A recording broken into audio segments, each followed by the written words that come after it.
Hola, ¿cómo están? Bienvenidas y bienvenidos a un nuevo capítulo de Influyentes acá en CNN Chile. Nuestra primera invitada de hoy es María de Los Ángeles Puki Pérez, la chilena que ha llegado más alto en Silicon Valley.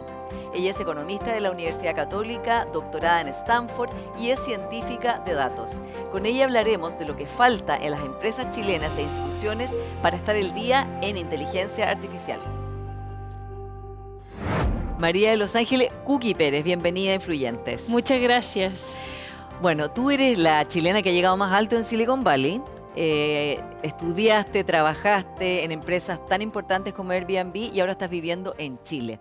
Quiero partir preguntándote qué fue lo más difícil de insertarse en Silicon Valley, estudiando un doctorado, ni más ni menos en Stanford, pero también después trabajando en estas empresas que se ven muy creativas, muy disruptivas, pero en las cuales a veces es muy difícil entrar y mantenerse trabajando.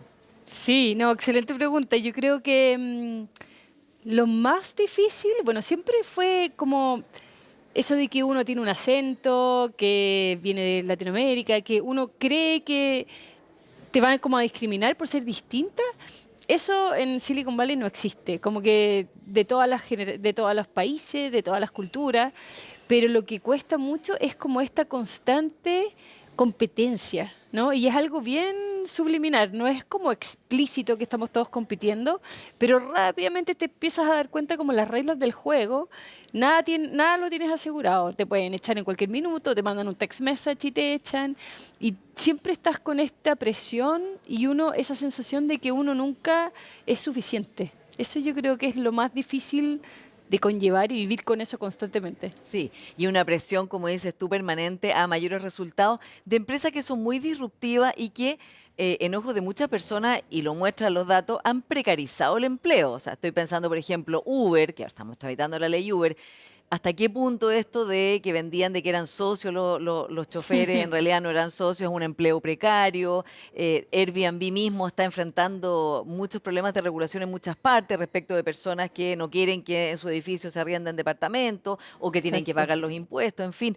¿Cómo crees tú que debiera plantearse el Estado frente a estas empresas de Silicon Valley que por otro lado han creado valor, riqueza, han cambiado dominios completos, pero que Ujú. están creando muchos problemas también? Sí, no, tuve la suerte, de hecho, de trabajar en el equipo de Public Policy de Airbnb, porque yo trabajé como académica en una escuela de políticas públicas. Entonces, como que era cientista de datos, pero también entendía un poco como qué significa esto de conversar con los gobiernos, con los distintos países. Yo creo que en Silicon Valley siempre existía como un dicho, ¿no? Es mejor como pedir perdón que Qué pedir permiso, permiso. claro. Y yo creo que eso permeó bastante la cultura. Al comienzo, la obsesión es por crecer. Crecer, crecer, crecer. Y Estados Unidos en general, los estados no te van a regular. Menos regularte del daño o las potenciales externalidades que estás causando afuera. Entonces, yo creo que Airbnb, y eso es algo que reconocieron, nos demoramos bastante tiempo en tomar una actitud mucho más de co-crear con las ciudades. Cuando no sé, yo iba a Barcelona, caminas por las Ramblas y es terrible lo que había pasado, ¿no? Y la culpa era de Airbnb muchas veces, ¿no? Entonces, Claro. como ese diálogo, al final la presión vino cuando nos íbamos a abrir a la bolsa, como empezar a generar un diálogo, pero siento que siempre por la presión de los inversionistas, por la presión de crecer, está la presión de crecer sin poner mucho límite. Y yo Claro. creo que ahí está el problema. Sí. Ahora volviste a vivir en Chile, entonces todavía tienes una idea clara de cuál es la idea, cuál es la imagen de Chile afuera y qué le falta a Chile Ujú, para tener, no las partes malas, por supuesto que estamos hablando de Silicon Valley, pero esa energía innovadora, ujú. creativa, que finalmente ha creado muchísimos empleos y muchísima riqueza. Sí, no, Chile siempre tiene esa visión un poco como los ingleses de Latinoamérica, que yo creo que se sobreutiliza esa expresión, pero yo creo que es cierta lo que ven los americanos, sobre todo en Silicon Valley, el capital humano muy alto. Porque los que llegan allá, por lo general, es gente que ha tenido la suerte de ir a un colegio privado, de ir a una buena universidad, ir a estudiar afuera, y es gente súper trabajadora, bien como que cumple con las reglas, ¿no? Como que es un latino bien portado. Siempre esa es la sensación que tienen del chileno. también la imagen de que el chileno no se queda allá, el chileno vuelve, el chileno tiene una buena calidad de vida afuera. Entonces, por lo general, y yo lo vi allá, 23 años viviendo allá, el chileno va, estudia quizás un par de años y vuelve a Chile. Tiene como esa que lo tira Chile, al menos en esa época, la época que yo estaba allá, a diferencia del argentino, el colombiano, que se quiere quedar en Estados Unidos. Yo creo que esa visión de Chile, quizá un poco sesgada porque ven solo ese pedazo de Chile que va a estudiar afuera, siempre como bastante, como muy buena impresión del chileno y de la Sí. preparación. ¿Y qué falta para que Chile pueda ser un polo de innovación, de emprendimiento más grande, ¿no? O sea, transformar a Chile en eso que es un sueño. Está Startup Chile, que ha pasado Sí, distintos gobiernos, ¿no? El del presidente Piñera, Bachelet, ahora el gobierno del presidente Boric. Pero para que esto escale, porque tenemos algunos unicornios, ¿no? Como sí. Notco, como Corner Shop, como Betterfly, pero digamos, está claro que hay una posibilidad mucho más grande de innovar y crecer y escalar y exportar cosas distintas de las que estamos exportando ahora. ¿Dónde topamos? Ay, sí, esa es la gran pregunta y es algo que siempre me pregunté desde afuera cuando veía emprendedores impresionantes, excelentes, que no pudieron levantar fondos en Chile y terminan o yéndose a Silicon Valley si es que podían, o a México, o a Colombia. Lo veía desde el emprendedor en Chile, que de parte, que se va porque no se siente con un ecosistema que lo acompaña. No, no hay capital. Capital de riesgo en Chile, la, la empresa típica, ¿no? El empresario típico le tiene temor, le tiene miedo, no es tradicional, ¿no? Como Chile en ese sentido es siempre muy tradicional, desde la inversión, desde lo que se apoya. Y desde el otro lado yo siempre pensaba, desde trabajando en Airbnb, después en Shopify, también conociendo otros emprendedores en otras empresas, las empresas siempre están mirando dónde abrir una pequeña, no un headquarters, pero una oficina pequeña, tener un pie en Latinoamérica. Y a mí me sorprendía siempre que era Brasil. En Brasil es donde se abría porque por una parte el volumen, pero por otra parte muchas libertades y mucha fluidez para poder hacerlo, llegar y contratar, etcétera. Pero después que abríamos la oficina nos dábamos cuenta, wow, solo hablan portugués, no es necesariamente una puerta a Latinoamérica. Y yo empujé harto. Yo me acuerdo cuando estaba en Shopify de abrir una pequeña oficina porque estábamos contratando en todo el mundo, de hacerlo en Chile y había tantas complejidades con los impuestos, con las visas, que al final como que no existe esa fluidez de decir, aquí hay una oportunidad, hagámoslo como lo hizo México. No me paguen impuestos si alguien vive acá más de 3 meses y yo no necesito que me paguen los impuestos mientras vivan acá, si están contratados en una empresa en Estados Unidos, por ejemplo. Chile son esas cosas que yo creo que años para que se cambie, ¿no? Y para que pueda ser una atracción, porque cualquier americano que nosotros invitábamos, venían con nosotros, se enamoran de este país, la naturaleza, el lugar, es como no hay nada y es uno de los países más seguros de Latinoamérica al final. Entonces, yo siempre encontré que nos falta como creerla, que nosotros podemos ser un foco de atracción y también al empresario de Chile más tradicional de apoyar estos capitales de riesgo y no pensar que somos tan chicos, Sí. ¿no?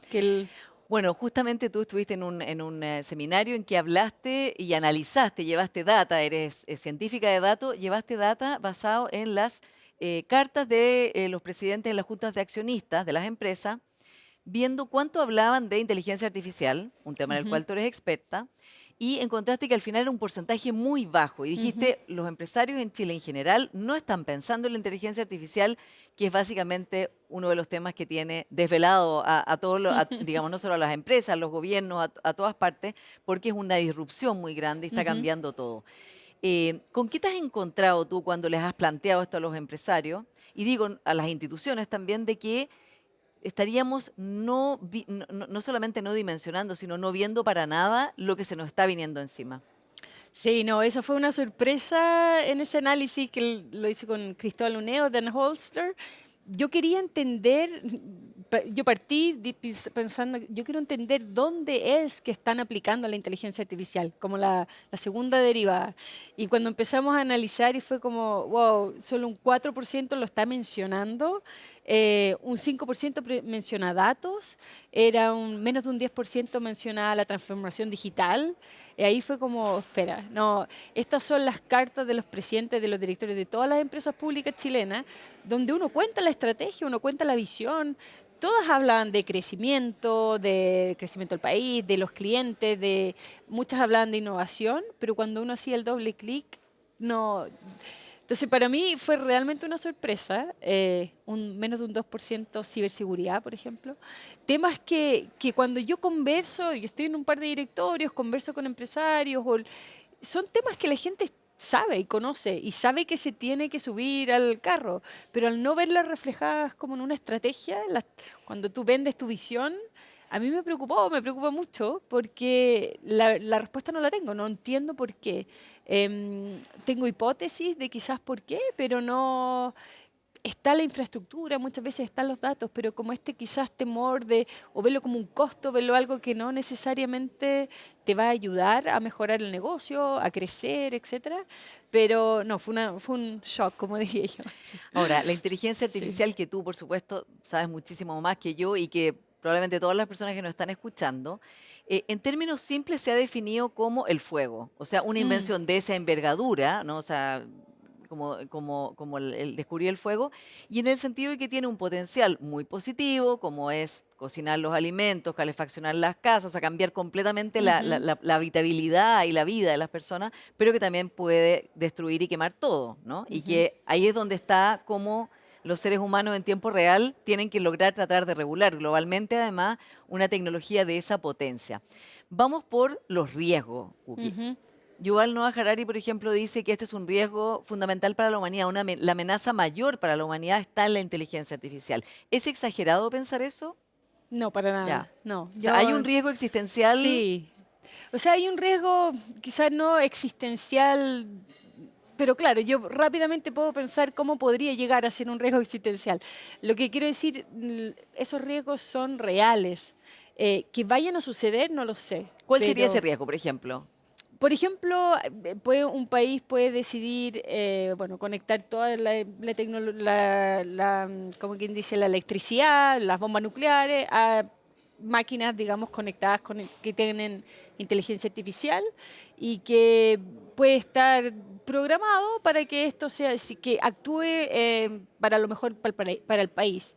Y en ese algoritmo y en esa función de utilidad puedes decir, bueno, para eso tengo que bombardear al resto del mundo, ¿no? Como uno puede pensar en maneras en que un algoritmo puede estar programado y tiene una inteligencia suficiente y conexión al mundo real, ¿no? Si tú conectaste toda tu electricidad o tus bombas, o sea, obviamente puede suceder. Eso es como una versión bien de la ciencia ficción, ¿no? Uno diría, ah, ya, pero Claro, eso, como distópico como así. bien Mm, distópico. ¿Es un riesgo? Sí, es un riesgo. A mí el riesgo que más me preocupa es ese riesgo como que uno lo va naturalizando, que es natural que estemos todos con un GPS conectado, estemos natural yo ando con mi reloj, que es natural que entreguemos tanta claro. información y cómo esa información va a ser utilizada. Cualquiera de ustedes que ha ido a China, ¿no? Uno sabe que está lleno de cámaras, que uno ya puede empezar a usar información biométrica en tiempo real. ¿No? Entonces, son esas cosas que quizás es bien naturalmente uno las va aceptando, va diciendo, hoy en día todos te preguntan si quieres aceptar todas las cookies Claro, o meterte a configurar, ¿no? sí, ¿Por qué el default no es la privacidad? claro. Porque ¿Por obviamente qué? da más lata configurar, entonces uno acepta Exacto, todas las exacto. cookies. Entonces, ese para mí es un temor, ese para mí es el riesgo que yo veo mucho más real. La Unión Europea lo está pensando, hay cosas que tiene prohibida hacer, como el uso biométrico en tiempo real. Hemos visto lugares, películas o TV shows, ¿no? Donde se hacía esto de que a uno le daban un puntaje de acuerdo a tu comportamiento. Si tú te pasas una luz roja, te bajan el puntaje. Como empezar a hacer scoring de todos los seres humanos. Uno dice, no, ¿cómo lo vamos a hacer? Bueno, pero lo hacemos en todo lo que tiene que ver financieramente, por ejemplo. Claro. Ya lo Claro, hacemos. que en el fondo que en vez de que sea una persona que analice el riesgo crediticio y Exacto, que pondere, sea un algoritmo que en el fondo exacto, va a decidir que ciertas personas, géneros, demografía, eh, no les va a exactamente, prestar plata, por ejemplo. exactamente. Y eso te lo puedes llevar al extremo, de empezar a rankear a las personas de un país, de una ciudad y empezar a decidir mucho más allá de crédito, etcétera. De nuevo, eso la Unión Europea dijo, eso no está permitido. Lo ha definido bastante bien, pero ha sido bien criticada por el fondo por estar poniendo tantas restricciones. Claro. Eso es lo que a mí me da temor. Sí. Ahora, también otro riesgo del que se habla mucho es de crear desempleo masivo, o sea, de que Ujú. oficios completos desaparezcan y que haya un desempleo altísimo que obligue a cambios completos, porque finalmente el Estado tendría que dar una pensión básica, o sea, no una pensión, un sueldo, Exacto. un ingreso básico, y hacerse cargo de todas estas personas que además el trabajo no solo es el ingreso, también es un sentido, es una actividad que llena mucho más Exacto. que solamente el ingreso. Exactamente. Ese yo creo que es el riesgo que yo lo mencioné en un seminario, que fue, tenemos dos opciones, o nos reemplaza o nos complementa. O sea, como que no hay más opciones que esa. Y la opción del reemplazo es real, es muy real. ¿Qué es lo que nosotros vamos a hacer para tratar de limitar? Eh, para eso el país tiene que estar pensando como explícitamente, ¿no? Como queremos crear una inteligencia que nos reemplace absolutamente. Ese puede ser un camino. ¿Y qué significa? Vamos a tener un ingreso, digamos, para todos los ciudadanos, para que vivamos en el free time. No, no lo vamos a hacer, seguramente. Entonces, ese lugar intermedio, y hay un economista en Estados Unidos que lo habla, ha sido como el único economista de Labor que tiene una visión un poco más positiva con la inteligencia artificial y que dice que las sociedades podemos tomar el camino para que nos complemente. Y él va mucho más allá y decir, quizás puede ser la salvación para la clase media, porque algo que también no nos podemos olvidar, que en estos últimos 50 años, con la globalización, con la automatización, la clase media, cosa de ver en Estados Unidos, ¿no? Cómo se ha disminuido. O sea, eso es algo que ya comenzó. Entonces, ¿hasta dónde vamos a llegar? Y él dice, esto lo podemos utilizar para, en el fondo, empujar las habilidades de las personas menos capacitadas y nivelarlos con la gente de más experiencia, porque uno puede ver con un copiloto lo que uno es capaz de hacer hoy en día. O sea, uno realmente puede nivelar, y eso se ha ya empezado a mostrar y se ha empezado a medir esos avances en productividad utilizando la AI. Pero nuevamente, eso no llega porque sí, ¿no? Eso son políticas, eso son como, como país, como decir, o como sociedad. Ese es el camino que Claro, queremos como tomar. una visión, ¿no? Exacto. Ahora, en lo que tú ya sabes, has estudiado y has leído, ¿qué oficios o profesiones realmente van a quedar muy probablemente obsoletas con la inteligencia artificial porque ChatGPT o todas sus versiones posteriores van a poder hacerlo mejor, más rápido, etcétera, y que desde el punto de vista, como dices tú, de la visión de país, debieran empezar a tomarse decisiones respecto de las carreras que se ofrecen, la duración de las carreras, Sí. reentrenar gente, no, en fin. Sí, no, si tú me dices cuáles, yo digo, no, no hay límite. Hoy en día yo creo que esta es la primera vez que es una tecnología que ya no solo automatiza como el trabajo físico, sino que el trabajo creativo, el trabajo con mucha experiencia, a los doctorados, etcétera. O sea, yo creo que el límite es infinito, ¿no?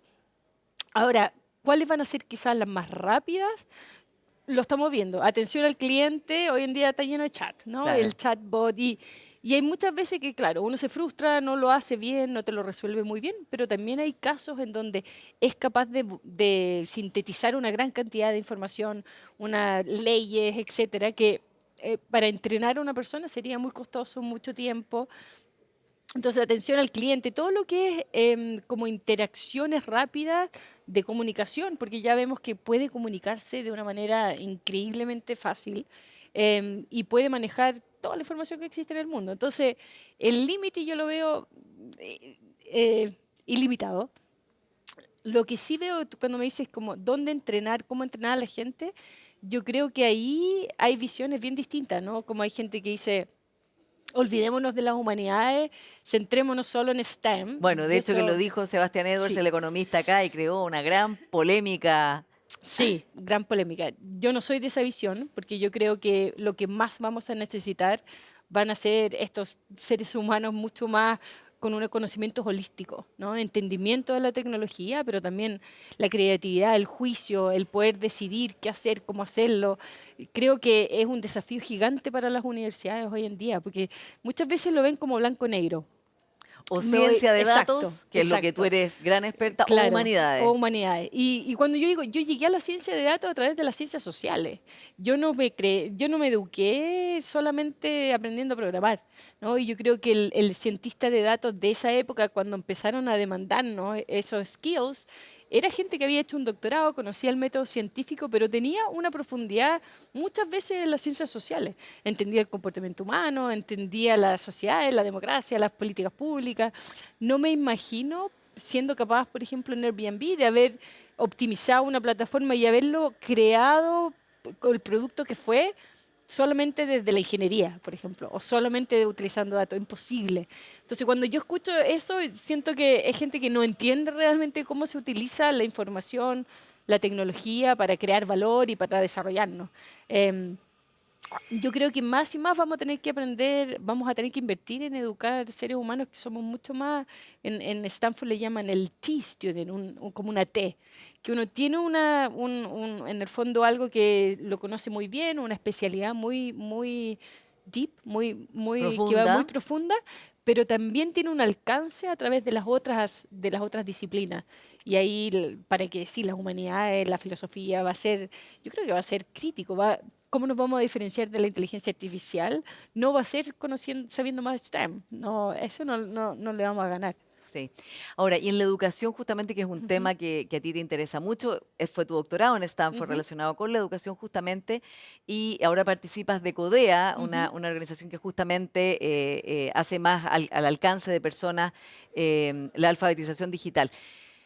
¿Cómo la educación se va a ver afectada por la IA? Porque para algunas personas, bueno, esto es una oportunidad enorme, ¿no? De que Ujú. los niños y niñas puedan acceder a conocimientos impresionantes, etcétera. Pero para otras personas ven con mucha preocupación que los niños y las niñas pasan todo el día en la pantalla y que ChatGPT se ha transformado como, no sé, un repositorio de hacer tareas y que incluso ya es bien difícil darles tareas a los estudiantes, incluso universitarios, que sean un ensayo, porque perfectamente lo va a hacer ChatGPT y nunca uno va a saber quién lo hizo. Sí. ¿Cómo se equilibra la oportunidad que implica por este acceso, pero también el riesgo de debilitar el discernimiento, el pensamiento y el estudio? Sí.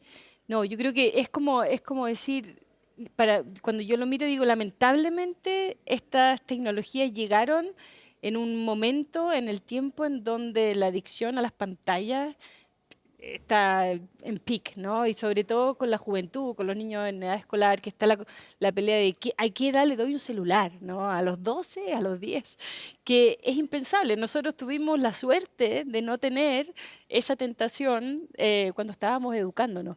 Pero si durante esa educación hubiésemos tenido el acceso a esta inteligencia, habría sido impresionante. Entonces, yo trato muchas veces de separar, de pensar cómo podemos utilizar esta tecnología que no sea a través de una pantalla. Y yo no los veo sinónimos, digamos. O sea, la inteligencia artificial, la tecnología, los datos, no tienen por qué ser entregados a través de una pantalla. ¿Cómo podríamos? O sea, de partida aprender a programar, yo aprendí a programar con un lápiz y un cuaderno, ¿no? O sea, cuáles son los fundamentos de la programación, es lógica, es un pensamiento lógico, puedes empezar a crear algoritmos, no necesitas estar conectado a un computador necesariamente. Uno puede, obviamente cuando uno genera, muchas veces puedes generar aplicaciones, robótica. En Estados Unidos lo veíamos, muchos niños haciendo mini robots, pueden estar como quien dice volviendo a soldar cables, Claro, ¿no? con las Y manos, con ¿no? las manos no tiene por qué ser en una pantalla, en un computador. Nosotros no lo tuvimos, la gente, yo siempre digo, la gente que inventó o que ha sido los grandes inventores, digamos, de esta tecnología, no crecieron con una pantalla, ¿no? Y todos nosotros tuvimos acceso a un computador y una pantalla de manera natural, ya bien formados, ¿no? No, Y nos dejan que su hijo ocupe el celular, exactamente, además. eso es Los como lo que líderes de dice, Silicon Valley, ¿no? exactamente. Steve Jobs nunca dejó que sus hijos tuvieran ni siquiera un iPad. Y claro, y todos los demás adictos a las pantallas. Sí. Pero en una palabra, Cookie, porque se nos acaba el tiempo, ¿tú eres optimista o pesimista respecto de lo que la inteligencia artificial nos va a traer como una disrupción muy grande, una oportunidad muy grande? ¿Qué, a tu juicio, es el futuro que ves hacia adelante? No, una optimista de todas maneras, súper optimista. Siento que para mí nuevamente es una tecnología que tenemos a nuestra disposición, que es como un igualador de comunidades más vulnerables, países más vulnerables, de la gente con menos habilidades. Siento que utilizada correctamente, desarrollada correctamente, va a ser es un motor que nos va a permitir lo que yo creo que todos nosotros queremos, ¿no? Tener una sociedad mucho más igual, un país mucho más igual, el mundo en general, poder resolver problemas del medio ambiente, de salud, o sea, yo veo la potencialidad es gigante, gigante. Así que Ojalá así optimista. sea, Cookie Sí. Pérez. Muchas gracias por esta conversación. Muchas gracias por la invitación. Y nos vamos a ir a una pequeña pausa, pero ya volvemos con más influyentes y les cuento que nuestro siguiente invitado es Alfredo Moreno, exministro y hoy día copresidente de la Comisión por la Paz y el Entendimiento en la Araucanía. Espérenos.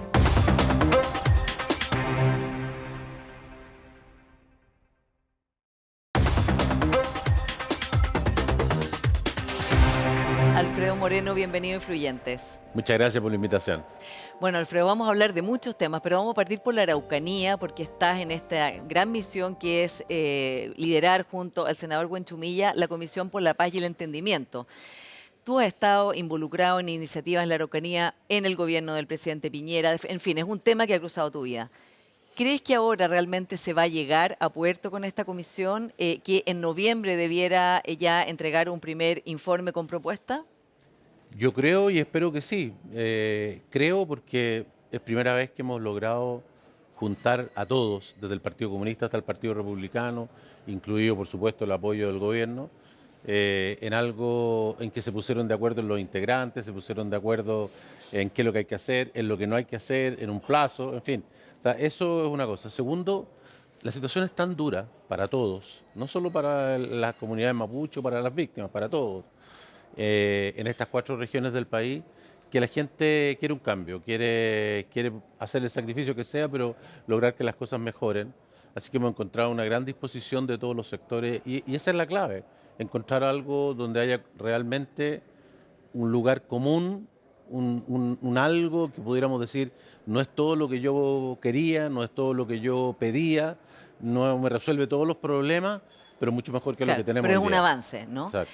Ahora, las cifras indican que los hechos de violencia han disminuido. Estado de excepción, digamos, todo el tiempo, permanentemente, y que ha bajado la violencia que había antes. ¿Cómo ves tú este logro que ha tenido el gobierno en efectivamente bajar eso, pero que a la vez se ve que todavía sigue existiendo una violencia muy importante y que no se ve un control, digamos, de la situación como debiera haber? O sea, yo lo que te puedo decir es que lo que se vive ahí es extraordinariamente duro. Los números quizás mirados de 700 kilómetros de distancia no reflejan lo que la gente vive. Personas que están en su casa y no saben si van a ser objeto de un asalto ese día, que les van a quemar su casa, que les van a quemar sus propiedades, que les van a matar sus animales, que le puede pasar algo a ellos o a alguno de sus familiares. Vivir con el miedo, no poder realizar tu actividad de la cual vives, no tienes otra actividad que poner trigo, que poner lupino, que, en fin, que cortar tus árboles, encontrar que no hay trabajo porque la industria, la agricultura no pueden funcionar, saber que puedes ser asaltado en un camino tú o cualquier otro, porque aquí estos son atentados que no tienen nombre y apellido, no es que ataquen a tal persona, puede ser indistintamente a cualquiera. Entonces, la gente realmente vive una situación muy difícil, esto es más allá de los avances que se hayan ¿Pero ha tenido. mejorado la situación? Tenemos, sin duda, los números son bastante mejores, pero igual son números extraordinariamente altos, además con militares en todas partes, con estado de emergencia por más de 2 años.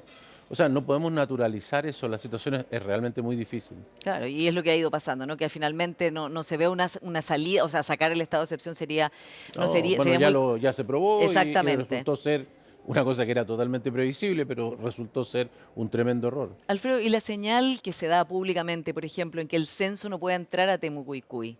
Es una señal igual de cierto derrotismo, ¿no? O sea, de que finalmente hay lugares a los cuales el Estado de Derecho no puede ingresar, por decir, ¿no? Que es, por ejemplo, a censar a las personas que viven ahí.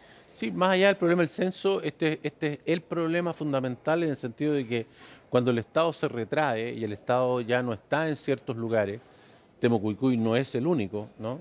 Y el Estado no puede otorgar seguridad, no puede otorgar Estado de Derecho. El vacío se llena. Y el vacío se llena por el más fuerte. El más fuerte es el que llega. ¿Y quién es el más fuerte? El que tiene el dinero. Y el que tiene el dinero es el que tiene el armamento, el que tiene las drogas, el que roba madera. Esas son las personas que están llenando esos espacios.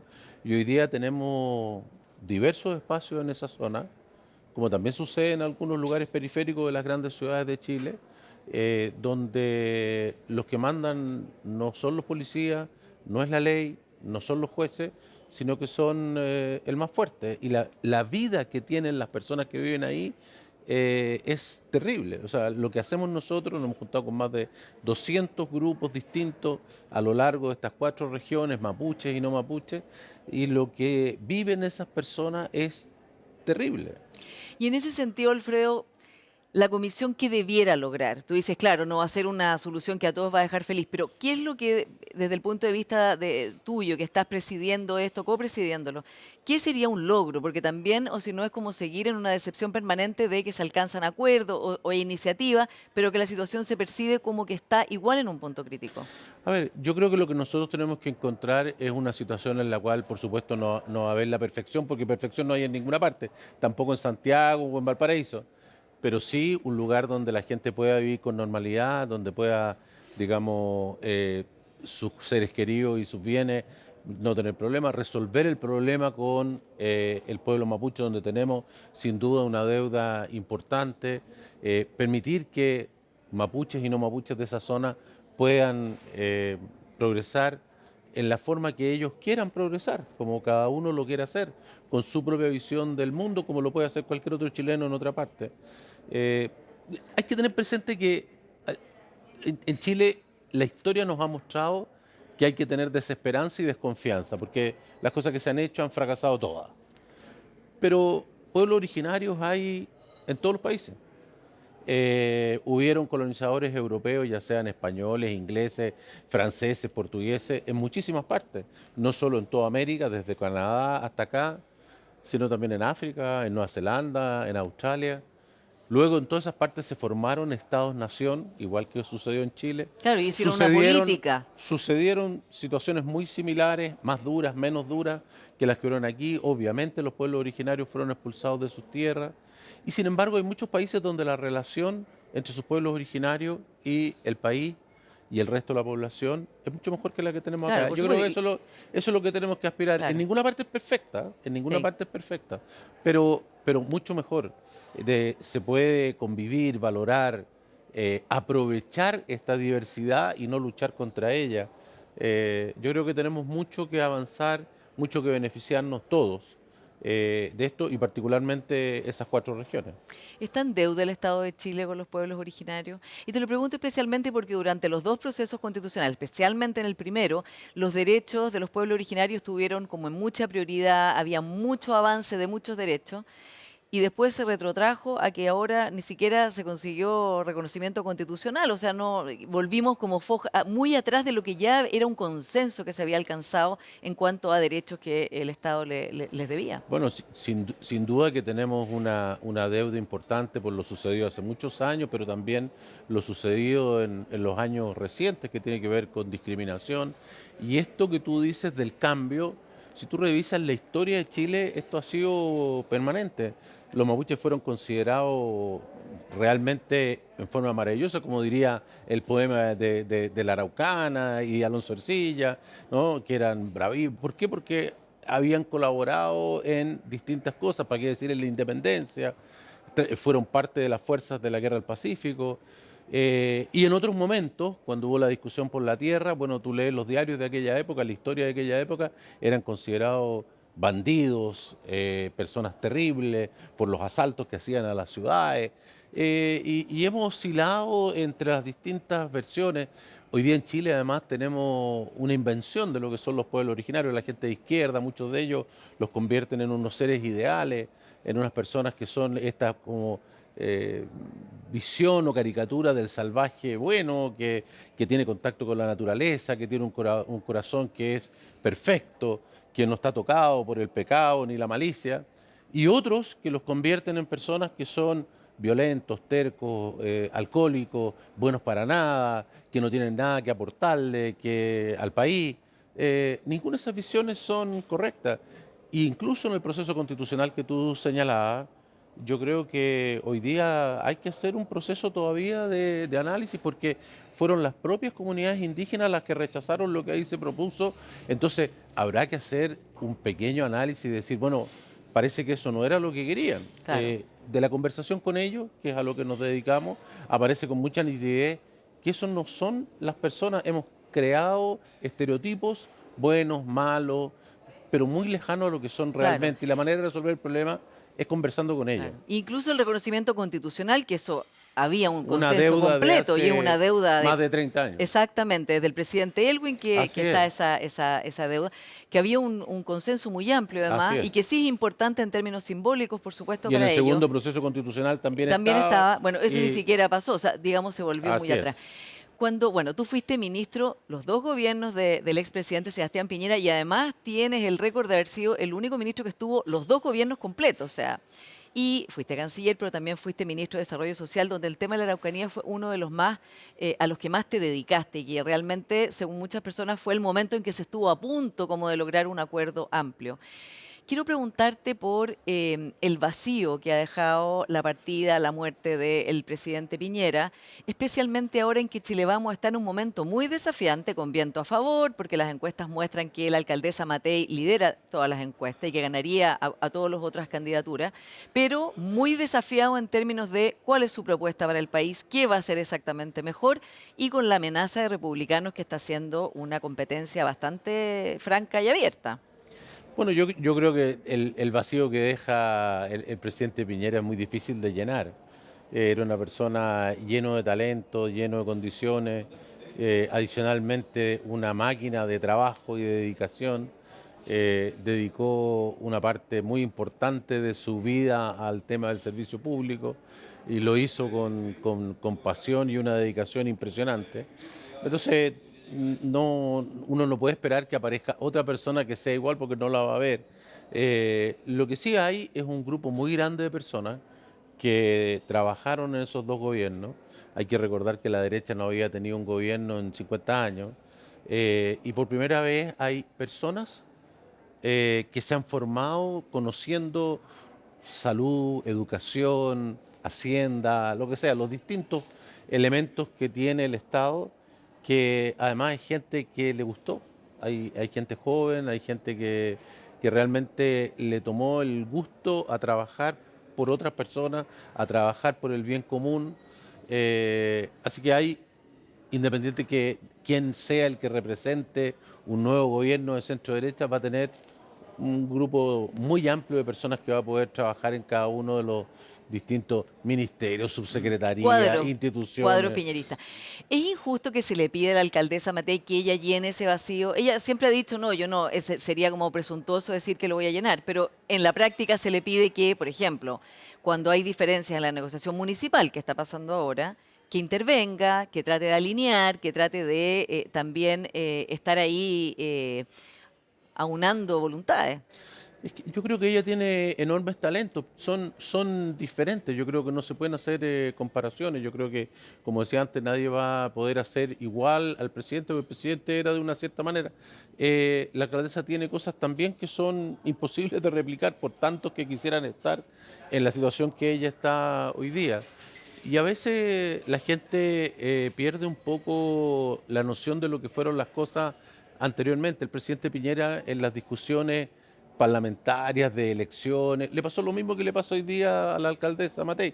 Tenemos un problema muy de fondo que no tiene que ver ni con Piñera, ni con Matei, tiene que ver con la debilidad de los partidos políticos, que no le pasa solamente a la centro derecha, sino también a la izquierda y a todos. ¿En qué Eh, ves exactamente esa debilidad en Chile Vamos? Partamos por ahí, después hablamos del oficialismo. Bueno, simplemente lo que hemos visto, ¿no? Cuántas personas son elegidas y luego se cambian de partido.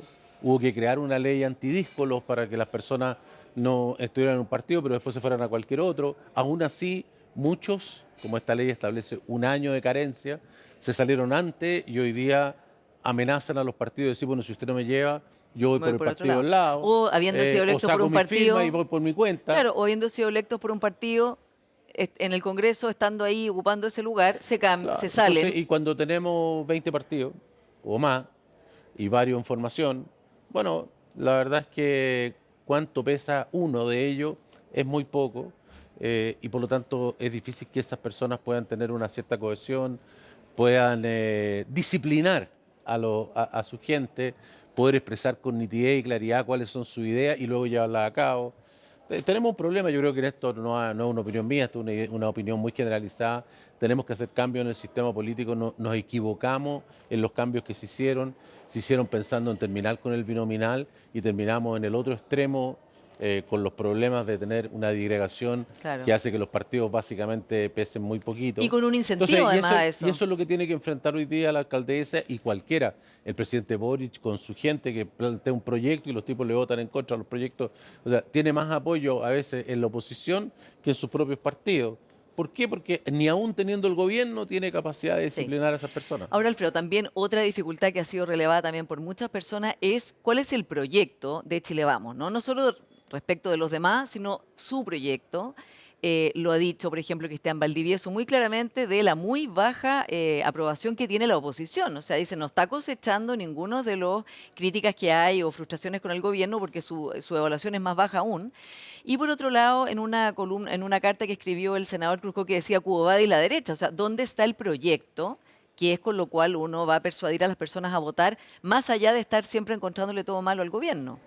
Bueno, yo creo que eso es una crítica o una necesidad que es completamente verdadera. O sea, no hay duda que las oposiciones tienen un valor en controlar, y ser una cosa que va detectando todos los errores que hace el gobierno, ser como un policía que evita que se roben la plata, que hagan escándalos. Bueno, todo eso es una tarea que hay que hacerla bien, pero luego cuando viene el momento de la decisión de decir, bueno, ¿quién va a ser el próximo gobierno? La pregunta es qué le ofrecemos a los chilenos, y eso tiene que ver no solamente con las creencias que ha tenido siempre la centroderecha, que tiene que ver con la libertad personal, con el esfuerzo personal, con la apertura a lo que sucede en el mundo. Bueno, esas son las ideas permanentes. Pero frente a la situación que vivimos hoy, frente al problema de la seguridad, frente al problema que tiene la juventud de decir, bueno, yo estudio, pero bueno, después ¿dónde trabajo? ¿Cómo hago que todo el esfuerzo que he hecho tenga una cosa positiva? De la gente que quiere vivir en una ciudad y no tiene ninguna posibilidad de acceder a una vivienda. ¿Qué es lo que vamos a proponer para que la gente diga, sí, confío en eso? Eso es lo que me parece que es lo que hoy día necesitamos, eso es lo que hay que priorizar. Eso es un trabajo que es el que hoy día hay que realizar.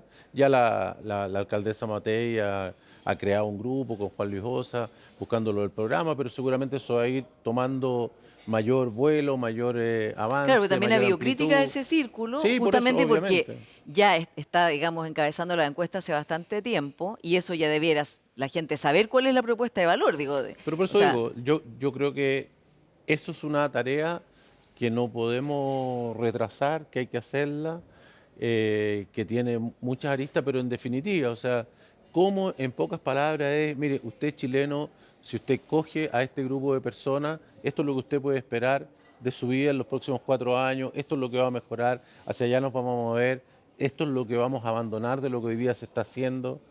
La situación de los chilenos es realmente algo bastante difícil, así que hay muchas cosas que tenemos que mejorar, pero hay que explicarlas y decirlas con claridad y cómo se va a hacer, cuáles son esos caminos que cambian la vida de las personas. ahora, dentro de esta, digamos, propuesta de valor e identidad, ¿cuál es la diferencia con republicanos, por ejemplo? Y te lo pregunto porque republicanos han sido bien claros en decir, somos un proyecto distinto de Chile Vamos. De hecho, por eso están justificando que están sacando candidatos, acaban de anunciar quién es su candidato en Maipú, ¿no? El general Bacheletti diciendo, el ex general Retiro, diciendo, bueno, Chile Vamos se está demorando, esta es nuestra candidatura, ojalá que se omitan, y aquí estamos. Pero desde Chile Vamos se ve menos energía en decir somos un proyecto diferente de republicanos, ¿no? O sea, de decir no somos lo mismo. ¿Cuál es la diferencia para un elector de centro derecha? ¿Por qué tendría que votar por Chile Vamos y no por republicano? Que dice que, como muchos grupos parecidos, dice que son una derecha más verdadera, más real, más firme. Yo te puedo decir mi opinión personal. Yo creo que, si bien es cierto, los dos grupos tienen que perfilarse, hoy día creo que es mucho más lo que tienen en común que lo que tienen de diferencia. Naturalmente, para las elecciones, cada uno tiene que buscar el ángulo donde está la diferencia, pero creo que lo que hoy día Chile necesita es que esos grupos operen unidos, y no solamente esos grupos, también con lo que son demócratas, lo que son amarillos, lo que son otras personas que antiguamente estuvieron con la concertación, pero que también creen en un mismo tipo de sociedad. Para poder hacer las transformaciones que hay que hacer, yo creo que se requiere una fuerza grande, y eso es lo que va a ser posible, no solo ganar, sino que después poder pasar en el Congreso las leyes, las normas que sean necesarias para llevar adelante el programa que se proponga. Entonces, a mí me parece que lo primero es eso, las diferencias. Y después, lo otro, me parece que hay matices más bien que tienen que ver con cosas valóricas, con temas de, digamos, de la vida personal de las personas, más liberales, más conservadores, más religiosos, menos religiosos. Yo no, yo creo que para efectos de lo que es el gobierno, sin perjuicio que, como digo, en una ley determinada, en alguna cosa en el Parlamento, van a haber diferencias. Yo creo que están perfectamente, digamos, adecuadas las condiciones para que todos esos grupos operen juntos.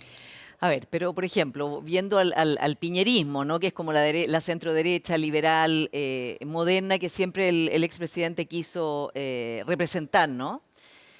Hoy día en la disyuntiva francesa, en que Marine Le Pen y su partido están desafiando a Macron, diciendo que son 7 años de gobierno espantoso, el expresidente Piñera estaría con Macron, no estaría con Marine Le Pen, con la cual sí se identifican el Partido Republicano. Entonces, tú dices son muy parecidos, pero la verdad es que lo que estamos viendo en el mundo es que Sí, lo, digamos, hay una separación bastante grande, y que el electorado que se están llevando para sí es el electorado de la centro derecha tradicional. sí, dos cosas respecto de eso. Uno, a mí personalmente, a mí no me parece que el Partido Republicano se pueda uno decir que se parece a alguna de esas agrupaciones. Si tú escuchas lo que dicen, más allá de que vayan a las mismas Sí, reuniones, pues van a la reunión por del eso digo, CEPA, pero que más de allá hecho de que van a vayan ir a las ahora mismas sí. reuniones, pero digamos, ni el tipo de personas ni lo que plantean me parece que sea equivalente. ¿Es más moderado los pero republicanos de acá?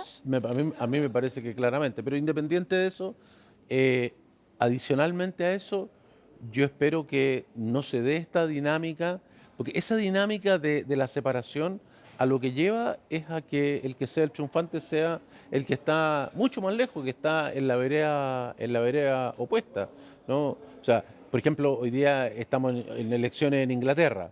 La división del partido de los Tories, digamos, del partido de Margaret Thatcher, que ha llenado la historia de Inglaterra en los últimos años, bueno, hoy día van a estar divididos en dos, y prácticamente, si se dan lo que dicen las encuestas, podrían tener, no sé, entre 100 y 200 dentro de los 600 y algo digamos, puestos en el Parlamento, en un gobierno que es parlamentario, y prácticamente van a quedar sin tener ninguna posibilidad. ¿Por qué? Porque están divididos entre dos que anteriormente eran parte del mismo equipo, ¿no? Eran parte de los mismos gobiernos, son personas todos que fueron parte de los gabinetes, de los gobiernos conservadores. Yo creo que esperemos que eso no se dé en Chile, porque si esa dinámica se diera, bueno, no hay posibilidad de tener un gobierno, no hay posibilidad de cambiar las políticas existentes hoy día. Se nos acaba el tiempo, Alfredo, pero no va a ser imposible no llegar a esa dinámica en cuanto el Partido Republicano ya está poniendo candidatos, por ejemplo, digamos, las candidaturas que no hay acuerdo, está poniendo candidaturas, está diciendo que quiere ir en todas las de gobernadores, está diciendo que es diferente, y por el hecho de que José Antonio Kast ya ha dicho que va a ir a la primera vuelta, no va a ir a una primaria, por lo tanto, habrá una campaña en la cual él va a resaltar sus atributos respecto de Evelyn Matei. Que yo creo que son dos cosas diferentes. Yo creo que, y espero no equivocarme, pero yo pienso que lo que escuchamos hoy día son la competición, la competencia por tener un espacio. Y naturalmente todos se hacen bebir, y si yo no renuncio jamás, y yo voy a estar, y yo voy a presentar. Bueno, es parte de la negociación, y lo hemos visto en todas las negociaciones hacia atrás. Yo creo que el día que haya que inscribir, que no queda tanto, ese día unos 30 segundos antes de que haya que inscribir, vamos a encontrar que hay muchos más candidatos de común acuerdo y que no hay problema. Y en aquellos que no lo haya, va a ser donde hay situaciones en las cuales no importa tanto ir separado y permite entonces diferenciarse, como es el caso, por ejemplo, de algunos gobernadores, de algunos por la regla, ¿no es cierto?, del 40% no pueden ser todas, pero como hay segunda vuelta, entonces puede ser. ¿Y en lo la mismo, presidencial? y en la presidencial, bueno, tenemos segunda vuelta, por lo tanto es más fácil que eso se dé sin que eso signifique perder la presidencia. El- Entonces, me parece que, digamos, obviamente que hay esta cosa de quererse diferenciar, eso va a estar presente, pero yo espero y creo todavía que lo que va a primar es la unidad y no que este afán de diferenciarse no signifique que echemos a pique la posibilidad realmente de tener un gobierno y tener un parlamento favorable. En la última criteria apareció la alcaldesa Matei subiendo, en todos los escenarios gana, pero fue desplazado del segundo lugar José Antonio Kast por la expresidenta Bachelet y de hecho José Antonio Kast baja bastante. ¿Cómo lees tú esta foto que está sacando Criteria este mes? A ver, vi la encuesta de criterios, no la analicé ni la miré en detalle, pero me pareció que no era tan distinta a lo que había visto antes. Es decir, No, es el segundo lugar estaba digamos Kast. que ganaba la Eli Matei gana en todas las situaciones, el candidato más competitivo del gobierno. Esto es una cosa muy dura para el gobierno, ¿no? Que para tener un candidato competitivo no es nadie de los que están en el gobierno, sino que es alguien, digamos, a los cuales ellos tanto criticaron, como es la presidenta Bachelet, y tener que acudir a ella para que sea, digamos, la más competitiva, y que Matei le gana a todos, y que Kast le gana a todos con más dificultad. No, pero la presidenta Bachelet le no a la gana, presidenta claro. Bachelet. Entonces, bueno, eso me parece que es parecido a lo que decían y respecto del Partido Republicano, bueno, es un partido que está en formación, que yo creo que ha hecho una tarea muy bien hecha, tanto por Kast como por Esquella, que es una gran persona y un gran, digamos, un gran líder de ese partido. Eh, y, y ellos necesitan seguir avanzando. Creo que tuvieron un golpe anímico extraordinario cuando fue la elección de los constituyentes, con un resultado impresionante que obviamente es muy difícil que se repita. Creo que cometieron un error muy importante habiendo desaprovechado la oportunidad que se tuvo de haber cerrado el tema constitucional y haber mostrado que la derecha y la centroderecha sí podían ofrecerle al país un proyecto constitucional que tuviera un apoyo grande, amplio. Creo que eso fue un error y naturalmente eso ha impactado en sus votaciones. Y veremos cómo sigue. Alfredo Moreno, muchas gracias por esta conversación. No, gracias a ustedes. Y a ustedes, como siempre, muchas gracias por su sintonía y nos encontramos la próxima semana.